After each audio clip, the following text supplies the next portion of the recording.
Монголын үндэсний олон нийтийн телевизийн цаг үе үзэл болон төлөв эхэлж байна. Өнөөдөр манад студид Монгол улсын ерөнхийлөгч Халтмаагийн Боттолго хүрэлцэн ирсэн байна. Танд үдшин шим дүргий. Оройн дүргий. Тэгээ та анхныхаа ярилцлагыг манай үндэсний олон нийтийн телевизэд өгөхөөр за хэдийгээр ажиллаад удааг байгаа ч гэсэн ингээ хүрэлцэн ирсэн явдал. Тийм би үзэгчдийнхээ өнөөсөөс танд талархал хэлэх хэрэглээ. Тэгээ та яг 30 хоног өнөөдрийн энэ өдрийг бас яг түрүүн таны хэлдгээр самсргүй сонгож аваагүй. Та ажиллаа аваад яг 1 сар тангараг өргөснөөс хойш. За яг энэ мэтгэлцэн яг энэ 609 студид ерөнхийлөгчийн мэтгэлцээнд та оролцсон. Яг 2 дахь ирж байгаа.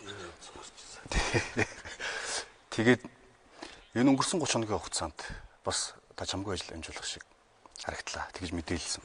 Тэгээд энэ 60 тэрбумын холбоотой асуудлыг та шалгаж өгнө гэж хуулийн хэлтөнд оруулахад хандсан. Мөн энэ офшор бүсд байгаа мөнгийг эргүүлэн авчрах 49 хоногийн хугацаа өгсөн байна. Энэ хоёр шийдвэрийг гаргахад улс төрийн одоо ямар нэгэн тийм шийдэл байв уу? Гэж басан байна. За баярлалаа. Ингээд тангараг өргөөд 8 сарын 10 ингээд 30 хонжийн тэгээд Монголын үндэсний олон нийтийн радио телевизээс ярилцлага авъя гэд урилгатай ингээд давхцаад өнөөдөр бид хоёр ингээд шууд ярилцлаганд орж байна. Одоо юуны өмнө телевиз үзэгчтэй оройн төргий. За саяын асуултаас өмнө гэж оршил ярих уу. За сонгуул дууснаа ярьлаа. Ингээд ерөнхийлөгчийн одоо ажил гэх юм уу та өглөөний мэдээгэр эхэлт юм байна. Өглөөний мэдээнд орж ирж байгаа дэр Монгол орны өнцөг болон бүрт болсон үйл явдлуудыг бүгдийг ингээд онсаар өдөр цагтаа ингээд одоо тийм ээ татын төмөр гарч ийн цут болж байна энд гам болж байна гэдэг юм ингэж ирдэг юм байна.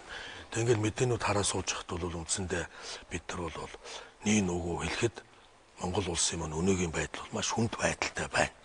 Эдийн засгийн дээр Сахилбаатын тал дээрс тэр байгаль энэ ган тийм ээ одоо энэ тариалангаа авч чадахгүй энэ тариагаа хадлангаа авч чадахгүй байгаа тухай мэдээнүүд энэ төр орж ирж байна. Тэгээд ийм байдалтай байгаа тохиолдол чинь энэ мэдээ зөвхөн надад ирдэггүй юм байна. Төрийн 3 өндөрлөг буюу ерөнхий сайд, их хурлын дарга, ерөнхийлөгч 3-т ирдэг юм байна.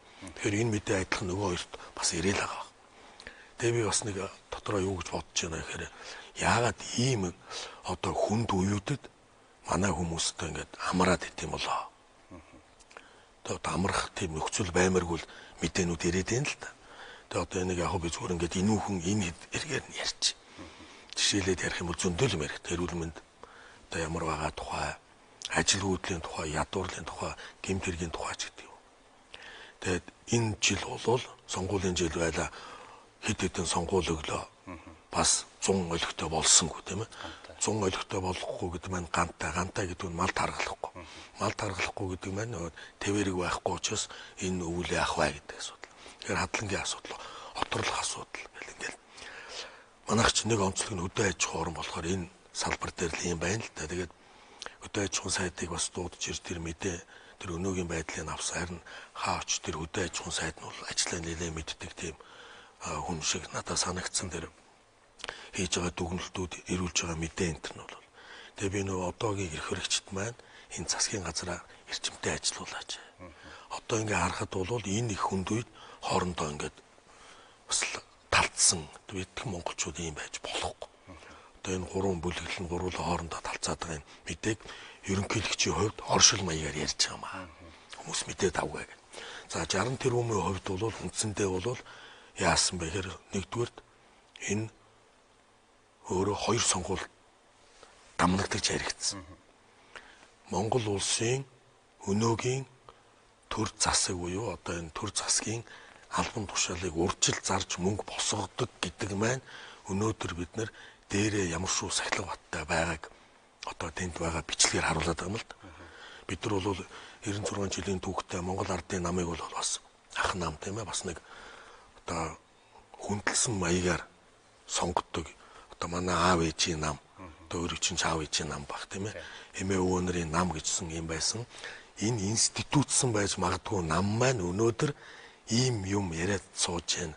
Ийм төлөвлөгөө гаргаад намын дарган тэнд ингээд асуулт хариулт хийгээ сууж байна гэдэг бол өнөөдөр бидний эмгэнэл юм аа. Энэ бол намын эмгэлж Монгол орны өнөөгийн одоо төр засагтай хүмүүс итгэхгүй болсон ийм том одоо дүр зураг бууж шээ. Тийм учраас энэ 64 тэрбумын асуудлыг авилгалтай тэмцэх газар 2 ч удаа дуудаж хэллээ. Та нар яагаад энэ дээр ингэж ажил хийхгүй байгаа юм бэ? Тэгэд энэ мэдээллүүд өөрөө ингэж шууд мэдээлэгдээд байсан болохоор тавтаж ярмааргүй. Зүгээр л би нөхцөл байдал яагаад тэгсэн бэ гэдэг. Тэгэхээр энэ бол хэдийгээр зааж тэр 60 тэрбум энэ бол их урт ажил байх л та. Яагаад бол 3,000 гаруй хүний албан тушаалын ажил яригдсан байгаа байхгүй. Тэр болгоныг байцааж авсан уу өгсөн үү гэдэг ийм юмнууд яригдах юм шиг байгаа. Миний хувьд одоо яг энэ үйл ажиллагаануудыг таслан зогсоох, тийм ээ? Намуудын санхүүжилтийн асуудлыг хуульчлах, нарийн болгох гэд зөндөө ажлууд гарч ирэх юм байна. Нөгөө офшорын хувьд бол үнэхээр Монгол төрд яагаад хүмүүс ингэж итгэвтэйгээр шургалдаг, хүсдэг болсон бэ гэхээр улс төрд орж байгаад баяждаг болсон байна. Энэ юу гэж нэр одоо бодит болсон. Бизнес хийгээд байгаа жирийн бизнес хийдэг, дундаж давхаргийнхан хөдөлмөрлөөлөдөг яадаг, өрөнд ороод идэг. Компани хаагаас ураар. Тэгэл татварын дарамт орж ирдэг. Цагтаа, тийм ээ, хүчний байгууллагын шантажнууд, татварын байцаагч нарын шантажнууд. Тэгэхээр энэ хоёр зүйл дээр өнөөдөр нэг зүгээр сонгуульд орохдоо энийг би одоо ил болгоно гэж орж ирсэн. Энийг ил болгоосоо төр засгийн дээр байгаа завхарлыг одоо тодруулж ил болгоосоо гэж надыг сонгосон болов гэж бодож байгаа юм би. Тэгэхээр энэ том асуудлуудыг өнөөдөр зэгцлэхгүйгээр доод шатанд бид нар шудраг ёсыг ярихгүй. Өнөөдөр шудраг ёсыг л хүмүүс хүсэж байна. Тэгээс яг өнөөдөр өсөөд өгч байгаа хүн алга ингээд одоо малын буян байна шүү дээ. Ерөөсөө дээрээ бидний байхад доороо яах юм бэ? Аж ахуй нэгжүүдийн өнөөдрийн нөхцөл байдлыг улс төрлөө орж иж баяждаг энэ хүмүүс маань улс төрчд маань баяжаа тэр мөнгө гадаадад нууж байгаа дээр 49 хоногийн хугацаа өгч.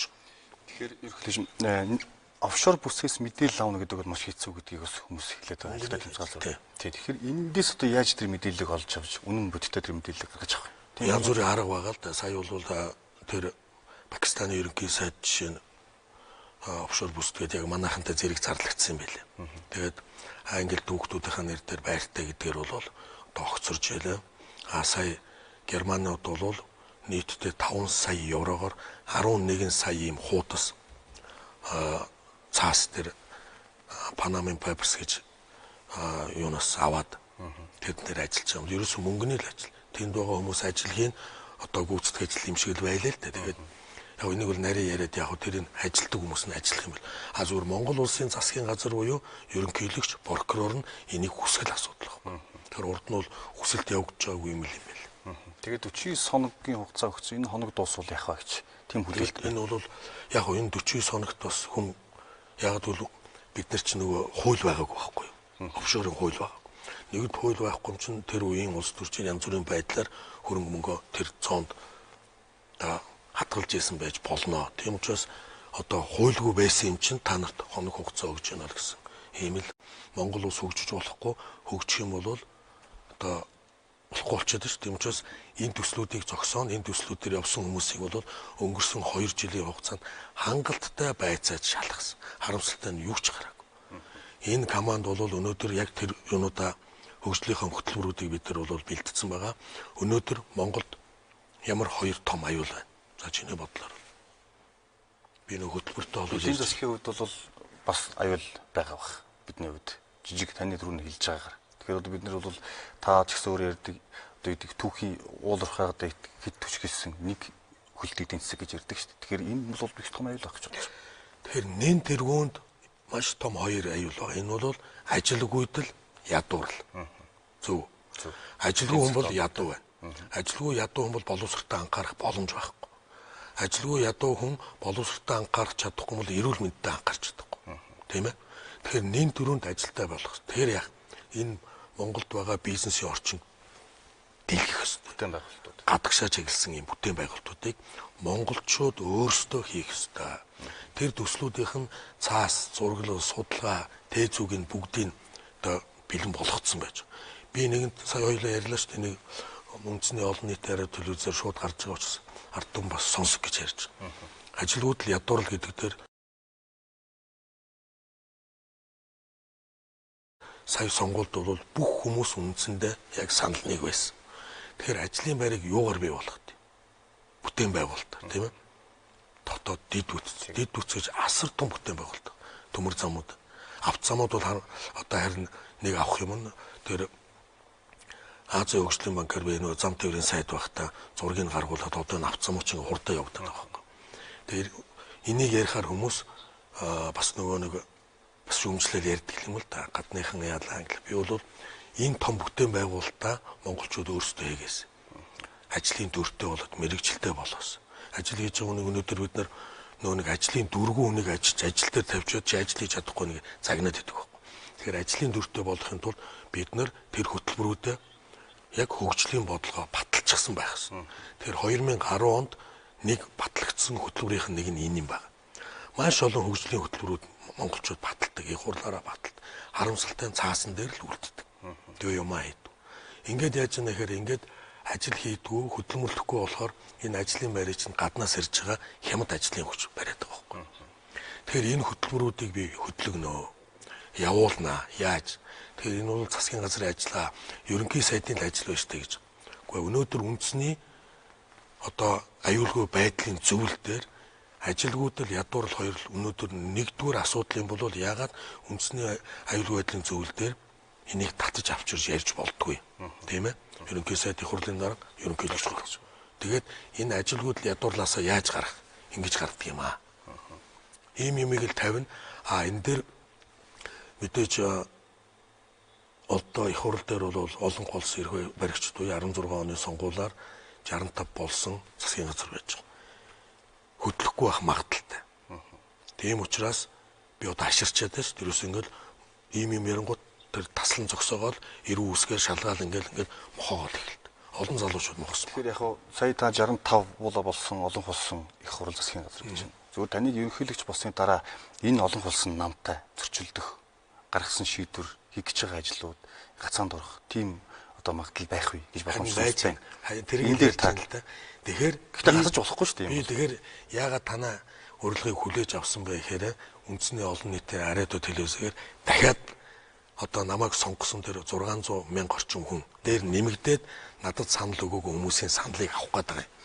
За энэ хүн болвол энэ том бүтээн байгуулалтыг үндэсний аюулгүй байдлын зөвлөл дээр татаж ирээд засгийн газрыг шахах юм байна.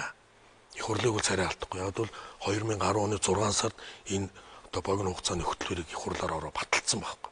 Засгийн газрыг л шахах. Тэгэхээр ард түмэн надыг энэ телевиз үзэж байгаа хүмүүс дэмжих ёстой. Тэгэхээр ерөнхийлөгч цэг МН гэсэн тийм сайт байж байгаа. Тэрүүн дээр би нөгөө нэг одоо хүмүүсийн сэтгэлдлүүдийг одоо эх 7 хоногс ингэ байрлуулах юм. Тэгээд энэ бүтээн байгуулалтыг дэмжээрэй гэд. Одоо бид нар нэг даваа юм сошиал ертөнц гэдэг юмтай болцсон тийм ээ. Ард түмний дэмжлэг дээр нэмэх нь ерөнхийлөгч гэсэн ийм одоо тулааныг л би хүсэх гэдэг юм л та дэмжлэгийг. Энэ дэмжлэгээр байх юм бол би энэ засгийн газар дээр үндэсний аюулгүй байдлын зөвлөл дээр энэ асуудлаа татаж ирээл хурал хийлээ. Хурал дээр ерөнхийлөгч байлаа, ерөнхий сайд байлаа, их хурлын дарга байлаа. Ийм ажлуудыг ярьлаа. Энэ дэмжлээ, энэ дэмжсэнгүй гэл ингээл явъя. Гэсэн юм бодолтой. Төрөний бүтээн байгуулалтын ажил зогссон гэдэг дээр төмөр замын асуудал яригддаг л та. Төмөр замын асуудал гэдэг бол өнөөдөр бид нар далайд гарцгүй орны хувьд энэ төмөр зам гэдэг бол Монгол орны эдийн засгийг тэлэх, экспортыг дэмжих хамгийн том хөтөлбөр юм байна. Хамгийн том бүтээн байгуулалт. Харамсалтай нь энэ төмөр замыг олуулаа нийлж байгаа нөгөө бүлэглэл маань таслан зогсоос. Тэгэхээр энийг бол явуулах ёстой. Энийг явуулахын тулд урднаа гаргасан тэр тез үнээр гаргаж ярина. Өнөөдөр бид нар ингэж шүү дээ. Одоо нэгэн зах зээлээс хараат байна гэдэг чинь үнийн өсөхгүй гэдгийг боддоор харлаа шүү дээ. Ганцхан нүүрсэн дээр тогтсон ийм улс болж хувирлаа. Энэ байж болох уу? Болохгүй тийм ээ. Ямар ч одоо түүцэн дээр байгаа эсвэл ингээд дангуун дээр худалдаа хийдэг. Одоо нүдний шил зардаг хүн бай. Ганцхан нүдний шил тавьж суугаад байвал борлогдохгүй шүү дээ. Маш олон нүдний шил ингэж тавьж зарагдаж байгаа. Маш олон цаг зардаг цаг сонголттой байна. Тийм учраас нэг зах зээлээс нэг бүтээгдэхүүнээс хараат байна гэдгийг би одоо олон жил ярьж байгаа. Тийм учраас энэ төмөр зам маань өөрөө бидний эдийн засгаа тэлэх гадны ертөнцтэй харьцах хамгийн том хувилбар. Өнөөдөр Орос одоо металлургийн орн бас тийм ээ маш их металлаар юм байдаг. Энэ улсууд одоо манай хэл даваал тэр төмөр замаа дагуулад энэ металлын үйлдвэрүүдэд барьсан. Оросууд өнөөдөр манай нүүрсийг авъя гэж байгаа. Одоо коксны нүүрс, Иранууд авъя гэж. Пакистанууд авъя гэж. Тэр бид нар энэ төмөр зам гэдэг энэ хэвтэ тэнглийг яриад байна л да. Яаж хийж чад барих ёстой маа. Харамсалтай нь энэ засгийн газарт уул уурхай гар дагнсан одоо гадныхантай хамтарсан компани байлгасан оролцсон хүмүүс орж ирээд энэ бүтээн байгуулалтын бүх төрлийг янз бүрийн хаяг овг хийж байгаа зогсоодог байна. Одоо би их баярлж байна одоо монголчууд надад итгэл өглөө. Энэ итгэл дээр бол энэ саяхан яриад байгаа ямыг хийгээсэй л гэж бодож байгаа байлгүй тийм ээ. Одоо бол өмнөд хөрш яг энэ тав өдөр ярилцж байгаа цаг мөчид бол өмнөд хөрш бол нүүрсний томоохон хоёр ордоо бол ингээд зогсоогоод манайхаас нүрс авах тийм хандлагатай болчлоо. Энэ үед бол нүрсний зах зээлийн үн бол өсөх юм шиг байна. Даанч бид нэр тэр гарч байгаа урсгалыг машинаар зөөж байгаа учраас чадахгүй байна. Их болгомоор байна. Төмөр замгүй байна гэж харагдаад байна л да. Машинаар зөөх, төмөр замаар зөөх хоёртой биш. Бид нар 2 3 дахь зах зээл рүү зарж иж дэлхийн үнээр царнаа. Одоо аман дээрээ $15 олборлож байгаа. Цаашаага 70 ингээд дундуур нь бас дахиад нөгөө намын шахааснууд орцсон. Энэ бүгдээр л хийл ш. Аль ялсан нам нь тэр 5-7-оор очиж өөрсдийн хүмүүсээ цоож тэндээс цусалцгаадаг тийм ээ. Тэгэхээр энийг болиулахын тулд одоо шинэ их хурлын дарга байсан Зандаа үгийн инкул дээр мөнгөт сайтыг хэлсэн ш. Та нар 5-7-оор өрөх завчаануудаа болоо. Тэр жалгалт оруулах ёстой. Ингэх юм бол нөгөө үндсэн хуулинд заасан 6-гийн 1-дэх баялаг ард түмнийх гэдэг энэ бодит юм руу орох гээд байгаа. Өөрсдийн бизнесийн бүлэглүүдэд тэр дунд нь тавьчаад өөрсдөө цусалж гадагшаа мөнгө хурааж байгааг болоод наад ашгаа тэр ард түмэнд өгөөч. 1072 ширхэг хувьцаагаа амьлуулаач гэсэн шалтгаалыг инкул дарга бол тэгж яриад байгаа юм л да. Тэгээд түрүүний ярьсан тантай холбоотой таны ойр дотног нэг шалгасан, барьсан, хорьсон гэж хэлж байгаа шүү дээ. Таныг ерөнхийлөгч босны дараа энэ хэрэгүүд бүдэрлээ, замхарлаа гэсэн тийм хандлага байна. Ерөнхийлөгч болохоос өмнө энэ хэрэг нь өөрөө мухардсан байхгүй юу? Ер нь бол юм гарахгүй байна. Хүмүүсийн аваач хорилоо, чарлууллаа, хүүхдээ үнийг хорилоо. Тэгэд ямар ч одоо нөгөө нэг асуудал нь өөрөө гарч ирэхгүй болохоор тэгээд мухарддсан байгаа шүү дээ. Нэг хоёрдугаар тэр хүчний байгууллага шүүх прокурор ч бас гайгүй бодолтой хүмүүс байна. Яагаад бол бас зарчим ярьж арай ингэж болохгүй, тэгж болохгүй. Тийм учраас бас энэ яригадаад байгаа бүгдээрээ хар биш баг. Миний яриад байгаа юм дэмжих олон хүмүүс байдгийн байна гэдэг дээр бол би бас итгэл авсан л да. Та нар нүүрсэн дээр жишээ авч ярьлаа бид нар ганц одоо байгалийн баялагаас хараат гэдэг. Тэгэхээр галлон төвчин баялагын хараал гэж ярьдаг. Энийг та бол маш их ярьж байгаа юм. Тэгэхээр энэ зүйлд одоо манай Монгол улс бол өвдсөн байна. Шинж тэмдэг ажилладаг байсан бол одоо бүр өвдсөн байна гэж. Үүнээс гарах арга зам байгаа. Одоо бид нар бол чинь би одоо тэр Норвег гэж яриад байдаг тийм ээ. Норвегч яг энэ 60 70-аад оны үед тэр газ бол байгалийн газыг олж яг ингэж хэлсэн. Бид нар тэр Норвегийн хувилбарыг л аваад ирэх хэрэгтэй. Тэр нь яаж яана гэхээр ерөнхийдөө баялагийг бол ард түмэн мэддэг буюу одоо төрийн өмчөнтэй байдаг. Төрийн өмчгөл ярихаар буцаад коммунизм, социализм сэргэлэл гэдэг юм. Байгалийн баялагийг одоо гор бол намууд авчаад ш. Сонгуульд ялсан нам нь очиод өөрийнхөө үнийг тавьдаг. Энэ болохгүй. Нам гэдэг чинь хэдхэн хүнээс одоо жишээ нь үгдээ 76 хүний 51% нь болоод засгийн газар барьж байна тийм ээ. Тэгээд тэнд өөрийнхөө үнийг тавьдаг. Одоо иддэг арга явж шít. Тэгэхээр энэ нөгөө саяын тэр сонгуульд 60 тэрбум босгож байгаа асуудлууд аа. За сонгуульд би төдий өглөө шүү. Би дараа нь 5-7 захирал болно шүү. Ингээл 8 явчих. Тэр нэг үндсэн хуулийн 6-ыг нэгтэн зөрчигдөд байгаа юм аа.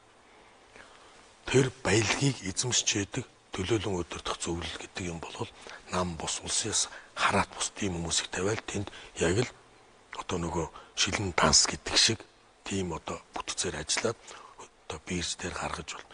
Одоо энэ баялагууд чинь бирж дээр гаргахын нөгөө хулгай нь байгаад байгаа болох гарч болохгүй байгаа.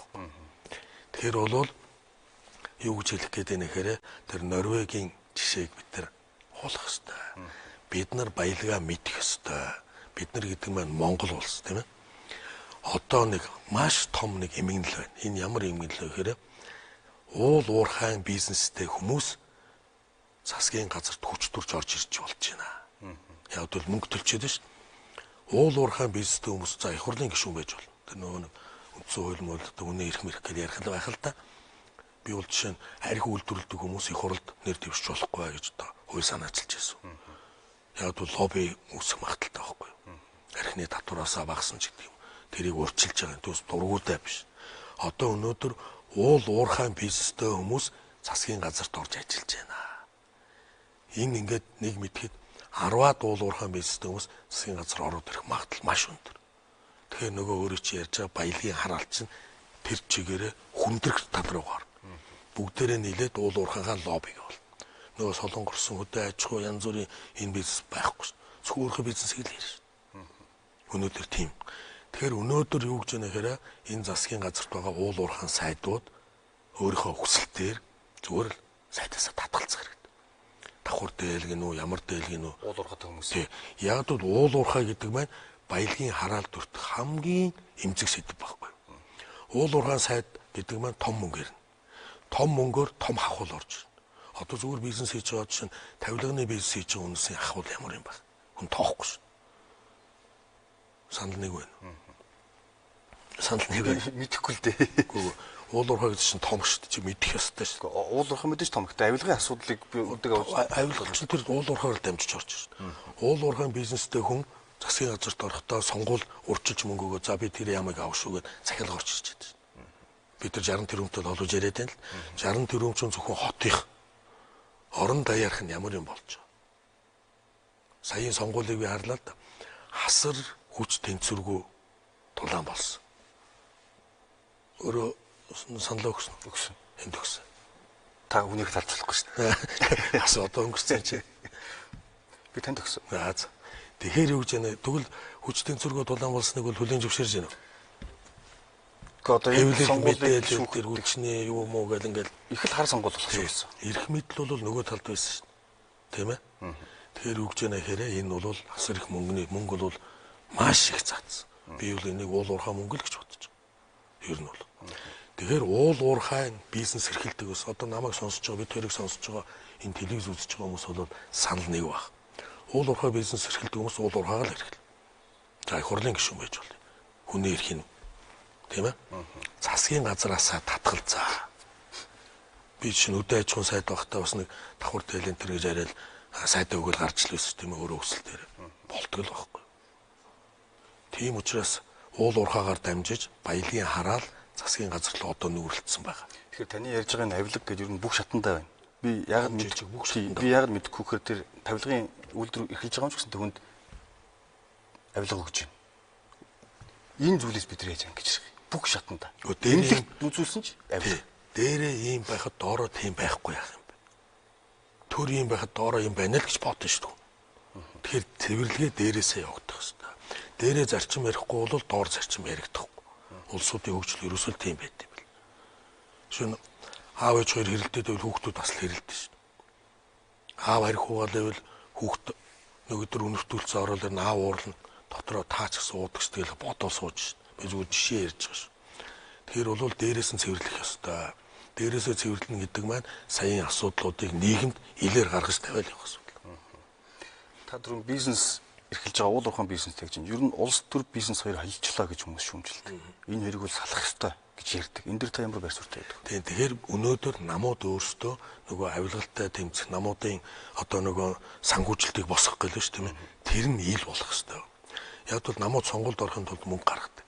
Мөнгө гаргахтаа нөгөө бизнесмэнүүд танддаг. Тэгэл энэ хоёрын холбоос эхэлдэг. Энийг бол олон ярьсан. Тэгэхээр бид нар өөрсдийн энэ манай намууд бүх намуудыг ярьж улс төрчдөө бэлдэх ёстой. Улс төрч гэж одоо мэрэгчлэр яриад байна шүү. Сонгуульд цаа энийг тэгэхээр энэ нөө намууд өөрөө боловсруучныхаа асуудлыг бэлдэхгүй болохоор энэ дээр одоо бизнесүүд орж ирэх тийм цоорхон байгаад байна. Дахиад энэ хүний эрхийн асуудал ер нь бол. Тэгээ одоо нэн тэргуунд төрөний хилдэг бүтээн байгуулалтаар ажилгүйд л ядуурл хоёрыг багасгахгүйгээр бизнесмэнүүд улс төрт орж ирэх юмыг бол зогсоож болохгүй. Яг л сонгуул маань өөрөө мөнгө болчихлоо. Тийм ээ? Хэдэн дөр өгөөд яг л тэр хүмүүс ажилгүй ядуу сонгуулаар хэдэн дөр өгье гэж бодлоо яах. Тэгэхээр хүн өөрөө хангалттай цалинтай. Одоо юу гэх юм бэ одоо нэг сонгуульд нэг хэдэн төгрөөр өрөөм өгөөд байдаг. Хүнээ сонгохдоо за энэ чинь гайгүй улс төрч хүн шиг байх шүүгээд сонгодог болсон тохиолдолд бизнесмэнүүд бол орж ирэх нь багасна. Яг л бизнесмэнүүд өөрсдөө завгүй бизнестэй болчлоо гэж бодъё. Их хурл руу орж яах. Хүмүүс бүгдээрээ орлоготой, ажилтай тэр цалин гэдэг байгаа нь хангалттай болсон тохиолдолд зөв сонголт биш. 20 мянга 30 мянган төгрөөр сонгуульд оролцохгүй болов гэсэн. Энийг би яагаад яриад байна гэхээр нөгөө Солонгосын хөгжил, бусад орнуудын хөгжлийг ингээд судлахаар ажилгүй байх үед ерөнхийдөө нэг хүн $5, $10 тооцоог л явуулчихдаг юм байна. Тий. Та өөрөө бас бизнес эрхэлж байсан. Бүтээн байгуулалт хийдэг. Тэгэхээр таныг одоо бас бизнес хийхний зовлон жаргалыг ойлгодог учраас, улс төрдөж явж байсан учраас бизнес эрхлэгч бас хүлээлттэй байх шиг байна л да. Маш их хүлээлттэй байна. Тэгэхээр ягаад гэвэл урдны 4 ерөнхийлөгч нь бол аж ахуйн тал дээр бол ажил эрхэлж байгаагүй, бизнесийн салбараас гараагүй хүмүүс юм байна. Тэгэхээр ерөнхийдөө аж ахуйг мэдэхгүй байх магадaltaй. Би нөгөө хүм уулаад байгаа юм биш шүү. Зүгээр нэгэн тэр фронтоор нь яваагүй бол мэдэхгүй шүү. Тийм учраас өнөөдөр хямралын үед яг энэ хүнд үед аж ахуй мэддэг, цалин тавьж байсан, татвар төлж байсан, одоо татварууд ийм байцаагч нарт байцаагдж байсан, тэр зовлонг мэддэг, тэр төрлийн олон сорвтой хүн ерөнхийлөгч болсон гэдэг маань дундаж давхархыг босгох тийм хүлээлтийг бол би биелүүлэх гэж одоо бодоод яваад байгаа шүү. Хамгийн ихний ямар юунаас эхлэх вэ? Ажлаас эхлэх үү? Бүтээн байгуулалт. Бизнесийг тэлэх ёстой. Хитгэн улс төрийн бүлэглэл тендерүүдийг аваад ич болохгүй шүү. Тэдрэл тойрсон бизнесүүд улс төрийнх нь таргалдаг, бусад бизнесүүд таргалдаг. Тэгэхээр энэ тендер гэдэг юм бол хэдхэн компани иддэг, бусад ямыг бол бусад аж ахуйн нэгд өгдөг. Нөгөө нэг юу гэмтэй баян ядуугийн ялгаа асар их болцсон юм орчин хүлээж авлаа. Таныг бага бүрдүүлж байгааг олон нийт сонгогчид үзэгчид анхааралтай ажиглаж байгаа шиг байна. Янз бүрийн санаа оноо хэлж байгаа шиг байна. За их хурлын дарга байсан таны намын одоо таны сонгогдсон намын дарга байсан их бол ерөнхий сайдаар хэлж байсан Алтан хувийг. За таны зөвлөх байсан Ганс хөв. За эмгэгчлийн сумагийн их авраг давгд орж гэлд хүмүүс байл яруу найрагч хулан гэл. Тэгэхээр зөвлөхүүдэд та одоо ямар шалгуур аж гэдэг юм уу? Ямар бодлоо ингэж тавьж байгаа бага бүрдүүлж байгаа юм бэ? Яг хүмүүс төр зөвлөхүүд энэ төр гэлэх тийм ач холбогдол өгөөд яриад байгаа юм. Нэг талдаа эн чинь бол цалин байхгүй. Төсөв байхгүй. Яг тэр нэг онцгой сэдвүүд дээр тийм нөгөө хүмүүсээ сонгодог юм л да. Аль ч оронд байдаг. Сая улсын Солонгосын шинэ ерөнхийлөгч өөрийнхөө бас тийм тусгай хэлжийг над руу явуулж лээ, хятад руу ажиллуулж лээ. Тэгэхээр Зандаа хүүгийн кулд намын дарга байсан, их хурлын дарга байсан хүний хувьд хуульч хүн, эрх зүйч хүн, хуулийн мэдлэгтэй. Олон жил бид нар бас ганцаанаас эхлээд явсан. Одоо бараг л бид хоёрын нөхөрлж 27 жил болж байна. Бие биенээ мэднэ. Би идэвхтэй дандаа доод удирдлаганд нь байсан. Миний дутагдлыг майнер мэднэ. Инкултын дутагдлыг би мэднэ. 27 жил гэдэг чинь үл урт хугацаа шүү. Тэгээ хуульч хүний хувьд би чинь хуулийн мэдлэггүй. Тийм ээ? Их хурд 3 удаа сонгогдсон аж ахуйн талын мэдлэгтэй. Алдаа гарах магадaltaй. Тэгэхээр надад бол яг энэ тамгын газар гэдэг бол галтгаа ерөнхийлөгч. Энэ дээр бол их тийм надад биш Монгол улсын ерөнхийлөгч тийм ээ. Их тийм нэмэр болох хуучны анд туршлагатай хуульч ийм хүн. За Алтан хувь дараагийн хувьд бол бас намын дарга байсан, Монгол улсын ерөнхий сайд байсан, ерөнхийдөө хөдөө аж ахуйн сайд байсан, шатар сайд байсан гэд сангийн сайд хүртэл байсан. Маш их тэр хүнийг ингээд одоо уулзаад ингээд ухаад ярих юм бол асар их туршлага байдаг. Хүнтэй харьцах харьцаа гэл. Тэгээ ийм одоо бас л улс төрийн хувьд бол олон жил хамт явсан. Миний дутууг бас нөхөх тийм. Одоо би чинь бас нэг тийм хүнтэй эвтэй яриад идэх байхгүй. Бас нэг тий Алтан хувь дарга бол хүнтэй бол эвийн олж ярьдаг ч гэдэг юм. Бас л Монгол улсын ерөнхийлөгчд одоо улс төрийнхөө хувь зөвлөгөө өгнө гэж ахлах зөвлөх энэ төр бол биш. Улс төр буюу олон намуудад одоо би ч намаасаа татгалцсан шин. Олон намуудтай Алтан хувь дарга очиод хинтээ ч гэсэн ярихад бол учрыг олж болох. Ийм л одоо бас л олон жил нөхөрлж явсан ийм л улс төрчлөлтөө. За Ганс өх Асуушуур хоёрын хувьд бол одоо Асуушуур бол Японы од, дэлхийн од тийм ээ. Үнэхээр сэрэг толгой. Би жишээ нь төмөр замын төслийг их хурл засгийн газар улс төрчдөд 2-3 жил яриад ойлгохгүй байгаа юмыг 20 минутаар л ойлгоцсон байхгүй. Тэгэл Японд бол Японы улс төрчдтэй тийм ээ. Өнөөдөр яг хилцээрийн ширээн дээр нэг асуудал ярина. Гэрээ хилцээрээр нэг асуудал ярина. Албаны яриагаар нэг асуудал ярина. Асуушуургийн хувьд бол хүнтэй маш ивэн олж ярьдаг. Олон улс төрч таньдаг. АБ-гийн гэрт нь ээжийнх нь гэрт очиод ээжээр нь хүүгийн дуудаж ирээд 4 цаг л одоо Монгол улсын тухай ярьцдаг юм шүү дээ.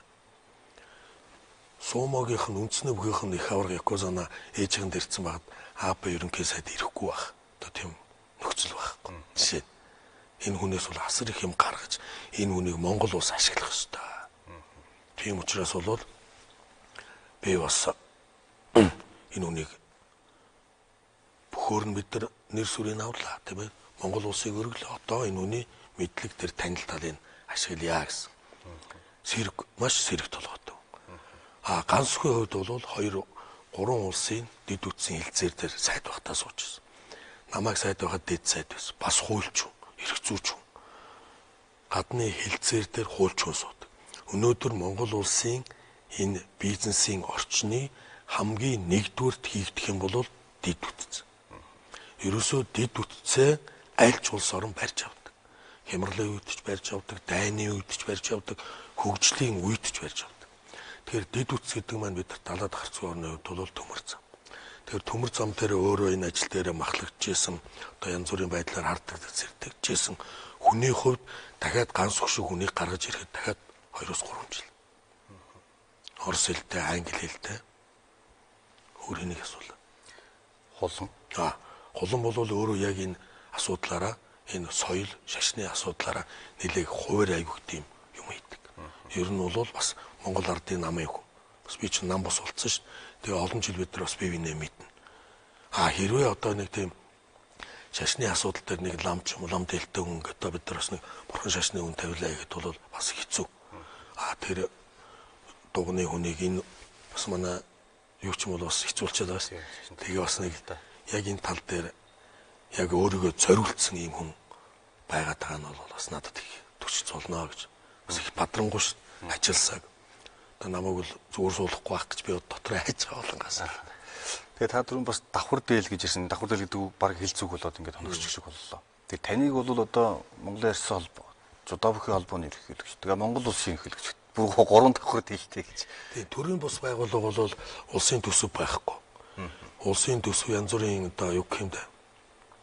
Төрийн бус байгууллага байхгүй. Төрийн бус байгууллага одоо чинь би Жудаа бүхий холбогд энэ Риога олимпийн дараа өгөх гээд хүмүүсээс эдгээр хүмүүсээс гойсон үнээр авахун олдог. Энэ өөрөө тийм хүнд ажил байхгүй. Бүгчүүдтэй мэднэ. Хөрөнгө мөнгөний асуудал. Тэг хамгийн нэг юутай нь хүүхдүүдээ нэг нэгээр нь мэднэ гэдэг бол хэцүү. Тэг чинь 2-300 хүүхд байгаа юм чинь. Арьцсан олоог л 2006 онд авсан одоо бас 11 жил болж байна. Бас л удаж байгаа. Тэгэл одоо бас хүлээлт байгаа бах. Арьцсан холбооны партизануудаас хамгийн их одоо хүнд хүчээр ажилд явдаг. Одоо 90 оны хувьсгал данхлан оролцсон. Одоо албан тушаал гуйдгүй. Хүрээ дээрээ ихт хүрээд ирдэг одоо. Юу гэмт одоо бас л миний одоо нэг анд нөхдүүд юм да. Давхар дээл биш шүү. Тэгэхээр сая бол хоёулаа өнгөрсөн цаг дээр нэлээд юм ярьлаа шүү дээ. Одоо ирээдүйн цаг дээр танаас би асуулт асууя гэж бодож байна. Таны гадаад айлчлалыг хүмүүс ажиглаж харж байгаа. Хаашаа хамгийн түрүүнд айлчлах бол гэж. Тий, одоо яг хоо тамгын газартайгаа яриа л байна. Ер нь бүхэл улсууд өрдөг юм байна. Зөрүүлэл өрдөг юм байна. Тэгэхээр мэдээж 2 хөршөөсөө айлчил эхэлнэ. За 9 сарын ихээр бол Владивостогийн дорны форум гэж болдог юм байна. Азийн 5 орны тэргүүн оролцдог. Энд бол оролцсон. Ерөнхийдөө Орос, Хятад, Япон, Солонгос, Монгол гэж энд бол оролцсноо гэдэг одоо урлаган дээр ирсэн байна. Ер нь олон улсын харилцаа тал дээр та ямар бодлого барих гэж манайч нөгөө төвийг сахих бодлого гэж. Яа мэдээч нин тэргүүнд 2 хөршийн асуудал. Гэтэ 2 хөрштэй бол одоо хэлэхдээ айлчлахтай үр дүнтэй байх хэрэгтэй, айлчлуулахтай үр дүнтэй байх хэрэгтэй. Лооз гонсон одоо өрөө лоозон шиг тийм ихгүй бодитлимэр. Нин тэргүүнд гайлын татварыг л ярих гэж бодож байгаа. Ийм том зах зээл байна. Дэлхийн сонирхдаг 2 зах зээл дээр бид нэр яга бүтээгдэхүүнээ гаргаж болдог юм байна. Гайлын татварын асуудыг яриач гэдэг юм ингээл. Тийм л байна л да. Тэгэхээр гадаад харилцаа бол ерөнхийдөө бол дэлхийд даяар их тийм эвгүй болчлаа. Одоо саяын дээр олон Европт их олон ерөнхийлөгчийн сонгуул боллоо. Америк нэгдсэн улсад тооцоолоогүй байсан ерөнхийлөгчөөр сонгогдлоо гэх тийм шинжлэгдлээ гэж хэлж болохоор. Тэгэхээр нөгөө либерализм одоо либерал үзэл мүзэлчтэй хаана яваад байгаа юм тийм ээ. Тэгэхээр дэлхийн өөрөө шинэ бодлого руу орж ирж байна. Дэлхийн энэ бодлого төр манай хоёр хөрш хаана байгаа юм? Зүүн Аз хаана байгаа? Бид яах ёстой юм? Гурав дахь хөрш гэдэг нь ямар утгатай юуг ярьдаг юм? Гэл ингээл нарийн юмнууд их л байдгийн байна.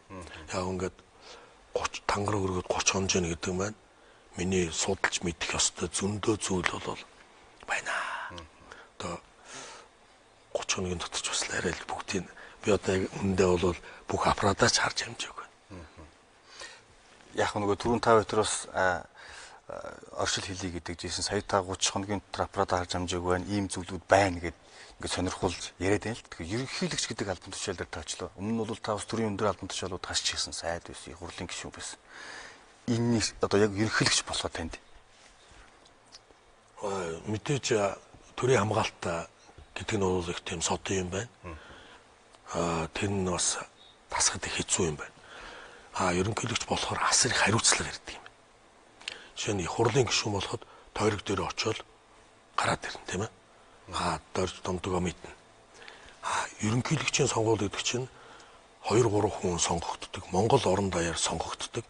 Тэр сонгогдох гээд явж байхдаа уулзж байгаа, сонгож байгаа тэр уулзалтанд ирж байгаа хүмүүсийн энэ нүдний харц. Ямар их гордлог өгсөн байна те. Тэр л их хүн тачаа болдго юм шиг тий. Энэ ихтгэлийг би яаж таах вэ гэдэг л. Ерөөсөө өөрчлөнө. Сайд бол явахтаа тэгж байгаа. За засгийн газар авлаа. Ийм сайд мөрөө хөтөлбөрөө ийм юм дээр инеч гэдэг юм тийм инженеэр их хурл дотроосоо засаг дотроосоо сонгогчдөг. Нам дотроос. Ерөнхийлөгч онцлог бол тэр юм байна. Дахиад хэлгээд энэ их итгэл өгсөн хүмүүсийн итгэлийг яаж даанаа л гэдэг л.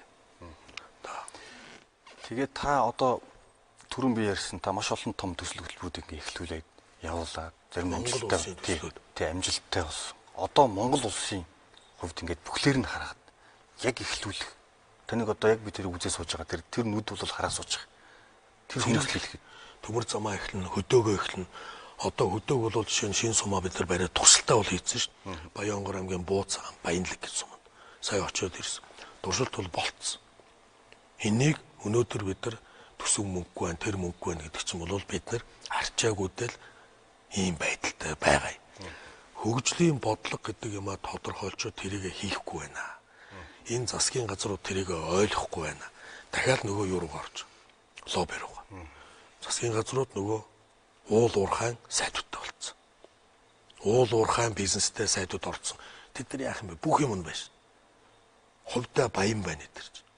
Санаа зовох юм байхгүй.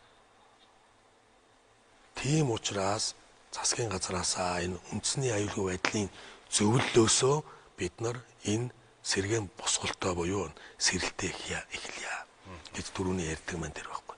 Тийм учраас зэрэг эхэлнэ. Бид нар айрмаа бүтээн байгуулалтанд татаж оруулна. Өнөөдөр Монгол улсын арин эмх тайван цагт яагаад бүтээн байгуулалтанд оролцож болдгоо? Яагаад айрмаараа дамжуулаад бид нар их оронч, эрүүл чирэг одоо иргэдэн бэлдэж болдгоо? Яагаад манай энэ армийнхан энэ ажил хийчихэд зэрэгээс халагдахтаа орон сууцны мөнгөтэй халагдаж болдгоо? Яагаад 2 мэрэгжил эзэмсэж болдгоо? Дээр нь цэргийнхаа эрдмийг сурц. Ингээд 3 мэрэгжилтэй твгийсэн олон эрэгтэй эмэгтэй одоо бэлтгэл хүчин юм байж болдгоо юм бэ гэж. Олон юм одоо бэлтлээлт энэ сар 30 хоногийн хугацаанд. Та Монгол банкны ерөнхийлөгчийг бас хүлээн авч уулзсан. Тэгээд банкны хүний тухай асуудал ирсэн. Одоо иргэд бүгд зээлтэй. Бизнес эрхлэгч зээлтэй. Тэгээд банкны хөв өндөр. Яг олон улсын валютын сангийн хөтөлбөр хэрэгжихээ Монголд бас банкны салбар эрүүлжих хөв бурах тийм нааштай дүр зураг харагдаж магадгүй гэж ярьж л юм л та. За олон улсын валютын сан бол ажиллаад хийж байгаа байгууллага. Дэлхийд даяар ингээд олон улсын Монгол улсад мөнгөө өгсөн хүмүүсийн мөнгөний буцааж тоолгуулах. Одоо эрх зүйн орчинг бүрдүүлэх. Ийм л байгууллага. Тэд нар бол буруу тарах баг. Бид нар тэднэртэй тулаад ярьдаг мэрэгжлийн хүмүүстэй байх хэрэгтэй. Бид нар тэднэртэй өөрсдөө хамгаалаад тэдний тусламжийг яаж авах вэ? Бүх говцаа олон улсын валютын сангаас авах юм уу? Эсвэл ганцхан гутлаа авах юм уу? Тийм ээ? Эсвэл ганцхан сандлаа авах юм. Тэр тал дээр бид нар бэлтгэлтэй байх хэрэгтэй. Энэ дээр нам хамаагүй зөвхөн Монгол улс байх хэрэгтэй. Олон улсын валютын сан чинь Монгол улсын ерөнхий сайд, Монгол улсын ерөнхийлөгч, Монгол улсын засгийн газартай ирж яриад байгаа байхгүй. Тэгэхээр бид нар тэрүүн дээр яг тийм бэлтгэлтэй баймаар юм байна.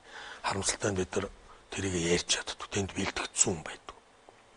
Тэгэхээр Монгол банкны ерөнхийлөгчийг дуудаад баяр цагаан бол бид нар олон жилээс мэднэ л дээ. Ер нь бол гайгүй боловсон хүчин баг. Банкны хүүний талыг ярьсан. Банкны хүн дотроо бид нар жишээ нь тэтгэврийн зээлийг ярьж байгаа. Тэтгэврийн зээл төрийн албан хаагчдын цалин. Тэтгэврийн зээл гэдэг бол баталгаатай мөнгө.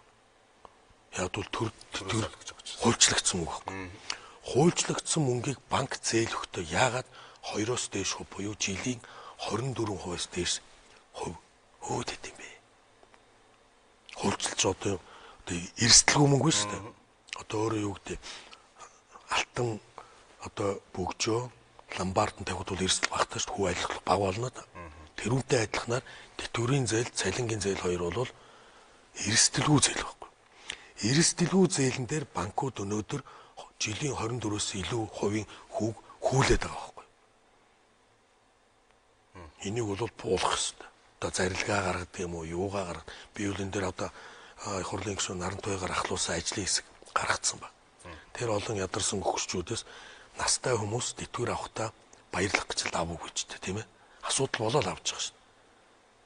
Тэгэхээр тэрийг бол бид нар тэтгэвэр буюу төрийн албан хаагчдын цалин, хувийн албан хаагчдын цалинг бол хуулиар хүүгийн тогтоож өгөх хэрэгтэй. Баталгаатай зээл гэж байна.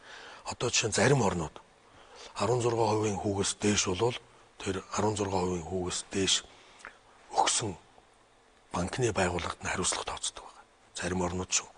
24%-аас жилийн 24%-аас дээшээгээ хүү оногдуулсан бол гэмт хэрэг тооцдог ч тийм ээ. Ингээ нэг хүүлэх механизмыг хуульчилж өгөөд нь шүү дээ. Болж л байгаа байхгүй. Тэгэхээр нэн дэргүнд бид нар бол энэ ийм асуудлуудыг ярина. Тэгээд нөгөө нэг талдаа Монгол банк маань өнөөдөр алтны нөөцөө мэдэхгүй байна. Мэдэхгүй гэдэг нь би одоо асуусан за танаа дээр хэдэн компани алт олборлож алтны нөөц чинь цуцааруулж байна. Яг бол өнөөдөр бид нар экспорт юм бүтээгдэхүүн үйлдвэрлэдэг орон Монгол банкн дээр байгаа алтны нөөцөөрөө валютынхаа нөөцийг тодорхойлж байгаа тийм ээ. Тэгэхээр нөгөө компаниуд чинь татвараа нуухын тулд хувь хүнээр алтаа тушаалгадаг гэж байгаа байхгүй. Дахиад гэмт хэрэг. Тэгээ бас гадагш нь гаргаж байгаа. Тий. Инхээр нөгөө алт чинь хулгаагаар урагшаа гарч байгаа. Хармаагаар одоо янз бүрийн байдлаар ингээл бүр юм сүлжээ үүссэн. Тэрний үгж нь Монголын алт гараад идэг эргээд алтны нөөцт маань хортой байгаад байна. Өнөөдөр алт гэдэг бол энэ оюу толгой шиг ч юм уу эрдэнэч ч юм уу асар их технологи хөрөнгө оруулалт садах юм байхгүй.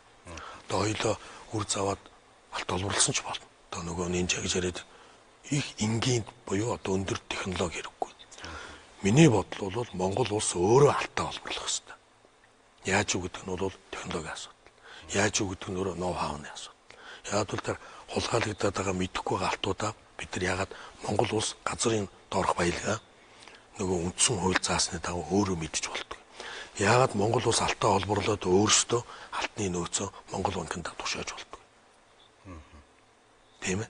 Одоо тэр бид нар Centro Gold гэж компаниг ярьсан. Бороо Gold-ыг яриаггүй шүү дээ. Centro Gold гэж компани. Эдгээр чинь ингээд толгой эргүүлсэн баахан хэдэн олон охин компаниуд байгуулаад тэгэл тэрийг дотор нь ингээл өөрсдийн татврын байцаах шүү дээ.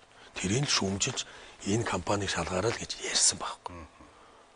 Яг бол эдгээр чинь бүгд өөрсдийн лоббит. Сэлэнг аймаг бол тэр чигээрээ алттай юм байлаа. Тэгэл гадны хойч алтаа өөрсдөө олборлдог улс байя.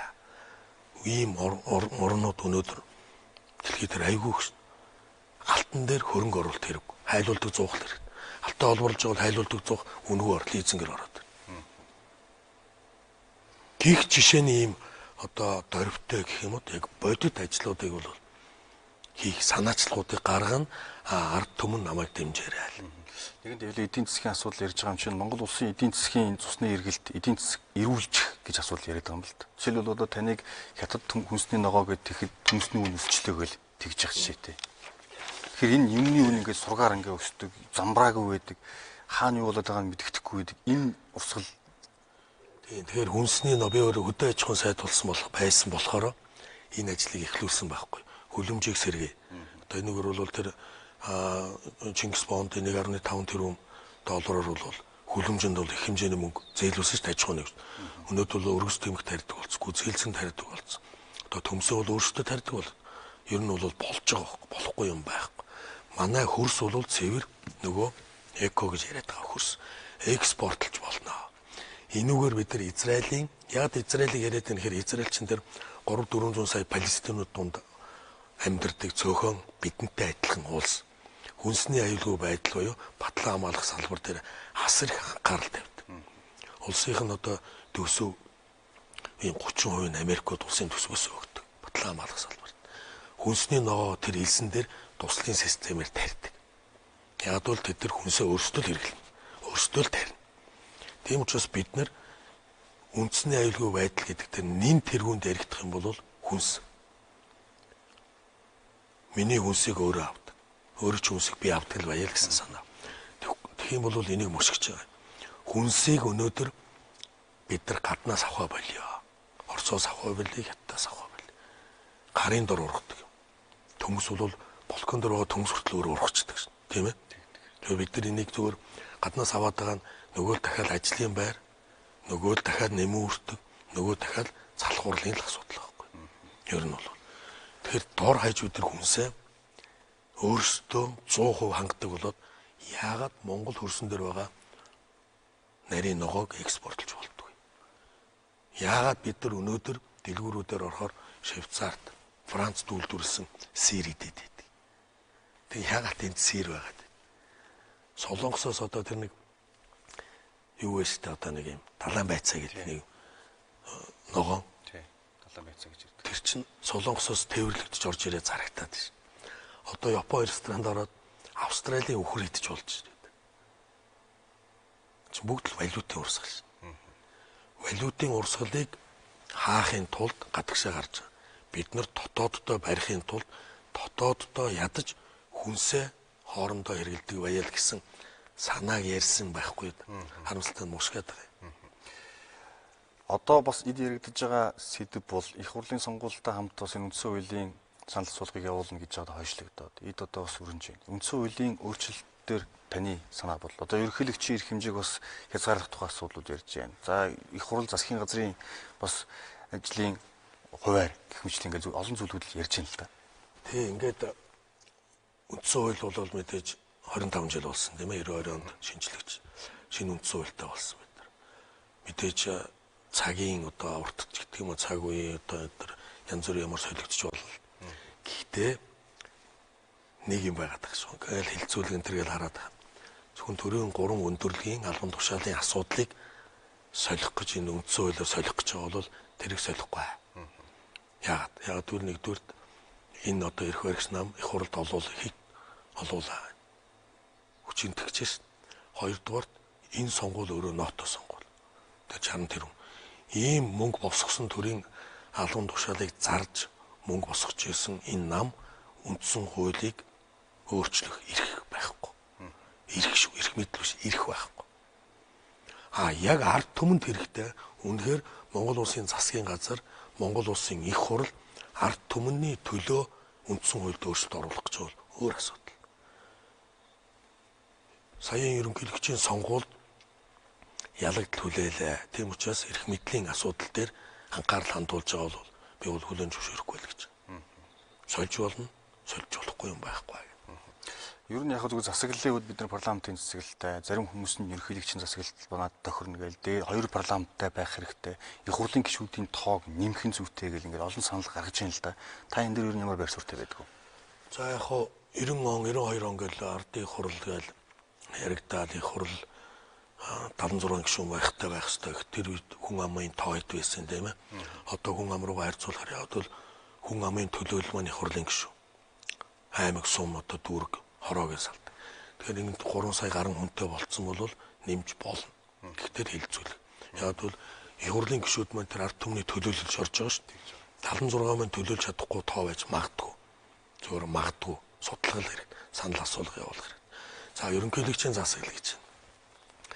Ерөнхийлөгчийн засаглал гэдэг одоо бас нэг замбраагүй байдлын нэг ядууруулын ажил хөдлийн их хаалтж байгааг нэг хүчтэй хүн гарч ирээд одоо ингэ бацаасаа хой төрштэй юм байна, урд төрштэй юм байна гэсэн жишээн дээр байгаад байгаа болоо гэж байна. За аюулгүй байдал дээр бол нэг хүний хараат байна гэдэг бол нөгөө даран хул хэлдэг. хүчтэй дарангуйлал руу орно. Дарангуйллаар улс орноо хөгжүүлэх нэг асуудал. Дарангуйллаар өрсөлдөгчөө дарах нэг асуудал. За 3 дугаарт нэг хүнийг худалдаж авах шиг амарх юм байна. Энэ бол асар том болгоомжл. Өсөн үсээгүй хурлын гишүүд нь бас хэлцдэг. Ийм байгаа тохиолдолд 76 юм уу 99 болсон тохиолдолд бүгдийг нь худалдаж авах бол хэцүү. Сая жишээ нь 5 толгойроо асар хүчтэй дайралт хийлээ шин. 5 толгойн орд бол 70-ад оны ихээр ард түмний татвараар олсон орд байхгүй юу. Энийг гадныхантай хамтарсан нэг компанид өгч болохгүй. Тэгээ сая энэ дэр ерөнхийлөгчийн багт орж байгаа хүмүүс бол үндсэндээ энэний эсрэг байсан нэгдмэл санаатай хүмүүс байхгүй бас. Энэ орд өөрөө монголчуудын буюу одоо үндсэн хуульд заасны дагуу бүх ард түмэнд л очиж явах ёстой ашиг нь. Ийм тохиолдолд бид нэр энэ үр зээл гэдэг юмнаас бол бас жоохон хол тийм ээ. Өр авал ногдлох шараа төлнө ч гэдэг юм. Тэгээ нөгөө нэг 30 гэр бүл гэж яриад байгаа чинь ерөөсөө л шүү дээ. Намуудад шигдсэн энэ хэдхэн гэр бүл энэ ажлыг хийдэг шүү дээ. Одоо 3 сая руу нь оруулъя. Ийм л юм дээр одоо энэ намайг сонгосон гэж одоо хүртэл ойлголттой л юм. Засаг захиргааны нэгжийн хувьд бас үндсэн хууль дээр өөрчлөлт болохгүй байна. Энэ хөгжилд бас тушаа болж байна гэж ярьдаг зүйлүүд бий л дээ. Аймаг, сум, баг, дүүрэг, хороо гэдэг. Яг өөрсдөө нэр хөгнө гээл тийм ардын хуралтай болно гэдэг маань ардын хурал бол бас нэг хэлбэр нь багш байгаа. Засаг захиргааны өөрсдийн нэгжтэй болно. Эрх мэдэлтэй болно. 76 гишүүн бол их хурал дээр байждаг. Ардын хурал бол сумуудаа сонгогдоод ирж байдаг. Тэгээ нэг жилдээ яг шаардлагатай үед дуудагч ирээд хурал хийждэг. Байх тийм санаа. Энийг бол хотын дарга байсан Батүл их ярьдаг. Бас судлах хэрэгтэй. Ард түмнээс асуух хэрэгтэй. Тэгээ ерөнхийлөгчийн эрх хэмжээг хөрмөх тухай асуудал дээр таны байр суурь ямар ах вэ? Ер нь ерөнхийлөгч бол яг ингээд юмнуудаа харахаар эрх мэдэлтэй юм шиг, эрх мэдлгүй юм шиг л юм л. Одоо энийг хөнөхөр одоо би одоо юу их мэдэхгүй байна. Саяын бүтээн байгуулалтууд л баг явахгүй. Тэгээд яг нөгөө энэ тогтолцоо гэдэг шиг их хурл нүүрээ засгийн газар руугаа ороо засгийн газрын ажлыг гэдэг юм шиг. Засгийн газар нь бас ингээд хоорондоо холилдсон байдаг гэдэг. Энэ дээр та ямар байр суурьтай байдаг? Нөгөө эрх ашигуудын зөрчлүүд л яваад байгаа байхгүй юу? Тэрний хүн тавигчлаа, энэний хүн тавигчлаа гэнгүүт тэрүүн дээр нь хэн мордож байна гэхээр уул уурхайтай хүмүүс. Би нөгөө авилгал гэдэг нь тэдэрт бэлэн мөнгө байгаа. Өнөөдөр арх үйлдвэрлэгчд бэлэн мөнгө байна, уул уурхайд бэлэн мөнгө байна. Бэлэн мөнгө байгаа газар л авилгал явж байгаа шин.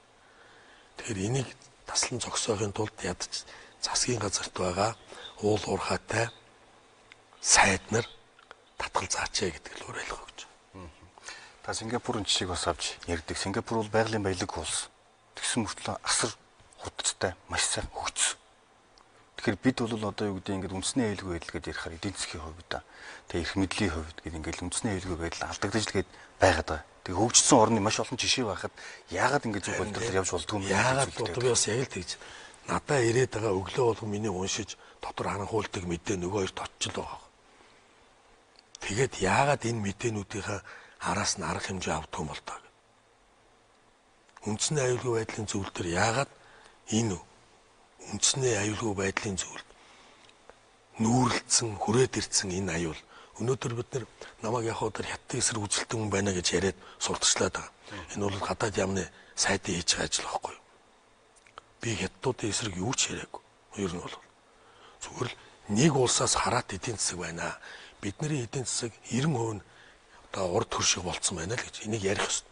Өнөөдөр их хурлын гишүүд чинь нэг бүгд ярих ёстой. Засгийн газрын бүх гишүүд ярих ёстой. Ерөнхий сайд бүр анх дуурах ёстой. Ерөнхий сайд аваад ярих ёстой. Тэгэхээр яах? Эдийн засгаа бид нар төгөлжүүлэх ёстой. Тэгэхээр юу гэж ярих гээд байна гэхээр энэ нэг талын эдийн засгийн байгаа тохиолдолд бид нар л хөгжөв. Энэ бидний яриад байгаа үндэсний аюулгүй байдал бол хичээж гарахгүй энэс. Тийм л юм ярьж байгаа. Жишээ нь бурхан шашнаа шүтэх асуудал ярихад л шүтэж болохгүй гэдэг харж юу гэхсэн. Далай ламаа өөрөө ихээр болохгүй гэлдэг чинь. Бид нар чинь хараат болцсон байхгүй. Тэгээ энийг бол мэдээж урд өрштөгөө ярина. Бидний дотоод асуудал руу битгий орооч. Бид нар танай дотоод асуудал руу ордог шин.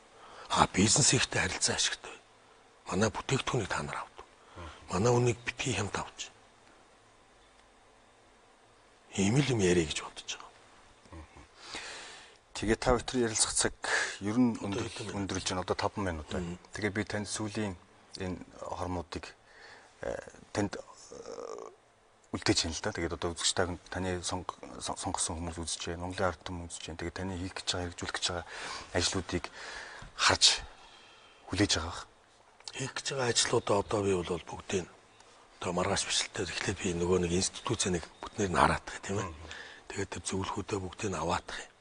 Тэгээд бүгдийг зарлж явна. Үндэсний олон нийтийн араад төлөөс маш том түшиг болоосоо гэж хүсэж байна. Би намайг сонгосон энэ 600 гаруй мянган ард иргэдийнхаа дэмжлэгийг авсан. Тэднийхээ дэмжлэгийг дахиад аммаар. Нөгөө талдаа надад итгээгүй хүмүүсийн дэмжлэгийг бас авмаар байна. Тэр нь юу гэж нэгээр саяын яриад байгаа бүтээн байгуулалтыг л одоо би эхлүүлнэ. Тэр бүтээн байгуулалт хийх ажлуудаа танилцуулна. Комментуудаа өгөөрэй, дэмжээрэй. Ингэжээж бид нар Монгол улсыг энэ балчиг шавраас гаргаж авнаа.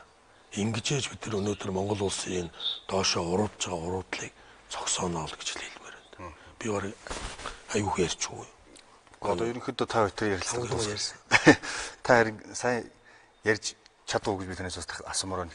Нэг цагт бол нэг яахгүй. Харин өөрөө цөөхөн асуулт юм. За тэгээд та бол юм ярих гэж оролдлоо. Тэгээд та бол Монгол улсын бүх ард түмний юм нэгдлийг илэрхийлэгч ийм хүн. Тэгээд одоо танд бол маш олон хүн итгэсэн. Бүр цаашдаа хийх байх гэж бүр ч илүү итгэж байгаа баг. Юм нэгдэлт гэдэг нэрээр янз бүрийн одоо асуудлыг чирж одоо яваад байдаг. Тийм учраас би тэр одоо Монголын баялагийг сорж байгаа нэг хэдэн гэр бүл багш тэдэртээ бол эвлэрэхгүй. Тэдэртээ бол би үннээ хэлж байгаа л үзнэ. Улгаа хийсэн юм одоо улгаагаа зогс улгаа хийсэн маа гаргаж тавиа. Ерөөсөө энэ асаа 3 сая иргэдтэйгээ бол хэв нэгдлийн тал дээр бол санал солилцож явна. За ингээд та ерөнхийлөгчөөр сонгосноос хойш яг 1 сарын хугацааг тулаад анхныхаа ярилцлагыг манай үндэсний олон нийтийн телевизэд хүрэлцэн ирж иргэд үзэгчид сонгогч байгаа ингээд уулзсанд баярлалаа. Тэгээд таны цаашдын ажилд амжилт хүсье. Бидэнтэй хамт байсан үзэгч та бүхэнд баярлалаа. Ингээд Монголын үндэсний олон нийтийн телевизийн цаг үеийн үзэл бодлон нэвтрүүлгийн энэ дугаар үгээр өндөрлж байна. Манай зочноор Монгол улсын ерөнхийлөгч Халтмаагийн Баттулга оролцлоо. Танд баярлалаа. За баярлалаа. Дэмжээрэй.